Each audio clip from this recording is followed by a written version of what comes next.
وانا قاعد امشي في واحد من الشوارع ما شاء الله تبارك الله، اكتشفنا في وسط الشارع مدرسة يحفظ الناس فيها القرآن ويتعلم الناس فيها العلم. يقطعون واديا إلا كتب لهم ليجزيهم الله أحسن ما كانوا يعملون. وأطيعوا الله ورسوله ولا تنازعوا فتفشلوا وتذهب.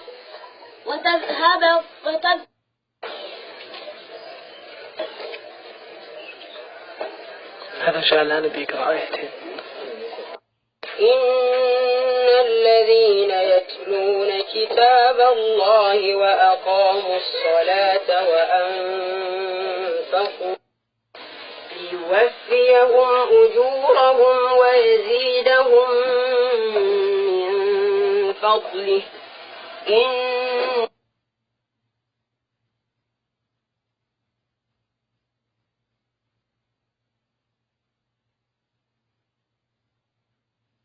الله تبارك الله. هذا الشيخ سراقة مدير المدرسة، وهذا الشيخ فضل نائب مدير المدرسة، وهو تخرج من المدينة المنورة من الجامعة الإسلامية من كلية القرآن الكريم.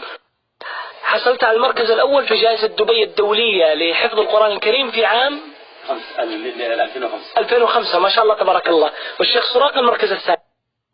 هذه المدرسة التي نراها الآن يا شيخ فضل، هل يؤخذ من الطلاب فيها رسوم أو لا يؤخذ منهم رسوم؟ لا نأخذ من الطلاب أي شيء من الرسوم. يعني الدراسة مجانية. هدفكم في إنشاء هذه المدرسة تحفيظ القرآن الكريم فقط وغير؟ طيب هدفنا لإنشاء هذه المدرسة تحفيظ القرآن الكريم وما يتعلق ببعض معاني كلمات القرآن الكريم وتفسير بعض السور، وخصوصا منع السور المفصل.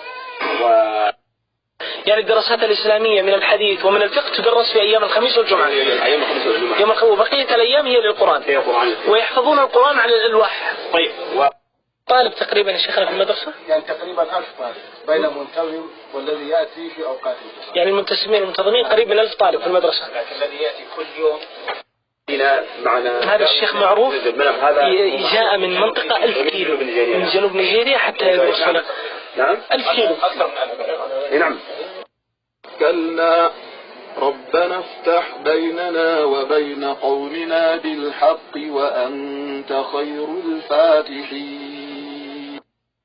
طيب يا شيخ فضل، هؤلاء الطلاب يأتون هنا من متى؟ يأتون من بعد الفجر إلى الساعة 2 ثم يرتاحون إلى الساعة 9. طيب بعد انتهاء وقت الفسحة يعودون الساعة 9. طيب إلى متى؟ من يجلسون إلى الساعة 1. إلى 1 ظهرا. نعم. في هذا المكان. نعم. لا إله إلا الله. على طيب ما شاء الله تبارك الله، هنا الأسنان متفاوتة، صغار وكبار. نعم، صغار وكبار، وذكور وإناث. نعم. ما شاء الله تبارك. شيخنا الناس هنا يأتونكم من كافة أنحاء البلاد، أليس كذلك؟ نعم. طيب النساء اللواتي يأتين من بلاد بعيدة أين يسكنن؟ يسكنن في بيت أخي سراقة. أخوك الشيخ سراقة يسكنهن في بيته مجانا، أليس كذلك؟ نعم. هذا بيت الشيخ سراقة، يسكن النساء هنا مجانا ويبقين عنده في البيت كأنهن بناته. طيب هؤلاء النساء، طيب الذكور الذين يأتون من خارج كورة أين يسكنون؟ يسكنون في بيت الأشخاص الذين يساعدون للزواج. يسكنونكم حتى يتم زواجهم ثم يخرجون. يا جماعة الخير، شوفوا هؤلاء يأتون هنا لكي يحفظون القرآن ولا يوجد لهم بيت، ويسكنون في بيوت لسه تنشأ حتى يحفظون القرآن ويحفظون كلام الله. ثم إذا اقترب بناء الرجل بزوجته أخرجهم فيبحثون عن مكان آخر حتى يسكنون فيه، وكل هذا من أجل كلام الله عز وجل. إذا اشتد الحر عليهم واشتدت الشمس عليهم جاءوا ونزلوا تحت هذه المظلة، وحتى هذه المظلة قطعت من هنا. أول ما دخلت هذا الشارع والله تفاجأت بمنظر الناس الذين يجلسون هنا. هل هذه هي المدرسة التي كنا نريد أن نزورها؟ سبحان الله العظيم، سبحان الله العظيم. إذا اجتهد هؤلاء العجم في حفظ القرآن الذي لا يفهمون معانيه، فما بالنا نحن العرب نتقاعس، يسافرون حتى يجلسوا في الشوارع ليحفظوا القرآن. نحن هيئت لنا المدارس والمساجد والفرش والبسط والمكيفات، وهيئ لنا الأساتذة وكل شيء، ما بالنا نتقاعس عن حفظ القرآن. ما شاء الله تبارك الله. هذا الطالب يكتب. يا سننك. يا مرحبا يا علي، يا هلا وغلا فيك. ما شاء الله تبارك الله. يكتب هنا سورة طه وما أعجلك عن قومك. هنا يكتب من سورة طه وما أعجلك عن قومك يا موسى إلى أن انتهت السورة، ثم قال سورة الأنبياء مكية وهي 112 آية، ثم بدأ بها اقترب. ما شاء الله علي وصل إلى مرحلة الساتو.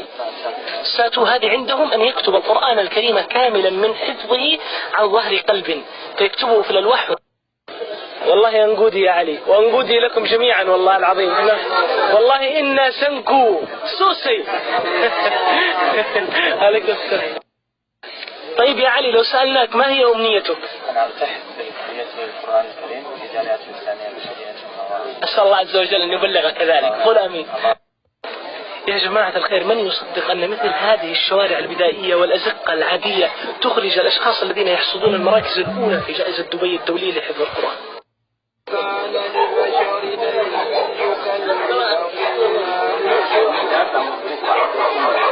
وما كان لبشر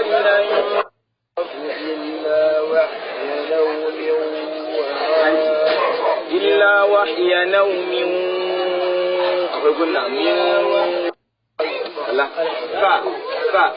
أو يرسل رسولا فيوحي إنه علي حكيم. هذا الأستاذ يصحح لهم التلاوة ويصحح لهم الكتابة ويصحح لهم النطق مع عسره عليهم، فما بالنا نحن العرب نتقاعس في ذلك.